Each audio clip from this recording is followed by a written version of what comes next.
Hello guys, welcome to Lokesh தமிழன் channel. இந்த வீடியோவில் உங்களுக்கு நான் என்ன சொல்லித்தர போகிறேன்னா, பச்சைப்பயிறு எப்படி ஹார்வெஸ்டிங் பண்ணுறது தான் சொல்லித்தர போகிறேன். இதுதான் பார்த்தீங்கன்னா பச்சைப்பயிறு தோட்டம். இப்படி பச்சையாக இருக்கிற காய் காஞ்சிச்சுன்னா பிளாக் கலரில் மாறிடும்.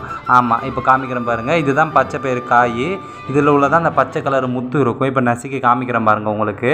இதில் ஹைலைட் என்னென்னா, ஒவ்வொரு செடியை போயிட்டு நம்ம தான் பறிக்கணும். அதுதான் இதோட டாஸ்க்கே இதுதான். இங்கே பாருங்கள், காமிக்கிறேன் பாருங்கள். பச்சைப்பயிறு இப்படி தான் இருக்கும். அதுக்குள்ளே இதோட முடிஞ்சிச்சுன்னா இல்லை, இது எடுத்துகிட்டு போய் காய வைக்கணும். காய வைக்கிறதுல என்ன ஹைலைட்டுன்னா, இதை நெசுக்குன்னா அப்பளம் சவுண்டு வரும் பார்த்தீங்களா?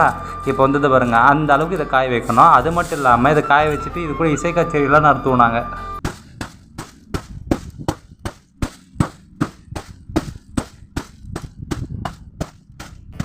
இப்படி இதை அடித்ததுக்கப்புறம் இதோட தோல் தனியாக அதோட பருப்பு தனியாக பிரிச்சுடுவோம். இந்த தோல் வந்து பசுமாட்டுக்கு தீவனமாக கொடுத்துருவோம். இந்த பருப்பை முரத்தில் பொடிச்சு நம்ம வீட்டு தேவைக்கு எடுத்துப்போம். இன்றைக்கி ரேட்டுக்கு உங்கள் சைடில் பச்சைப்பயிறு 1 கிலோ எவ்வளோ போகுதுன்னு ரேட்டு தெரிஞ்சால் மறக்காமல் கமெண்ட் பண்ணுங்கள். நானும் தெரிஞ்சுக்கிறேன். தேங்க்ஸ் ஃபார் வாட்சிங். அடுத்த வீடியோவில் சந்திப்போம்.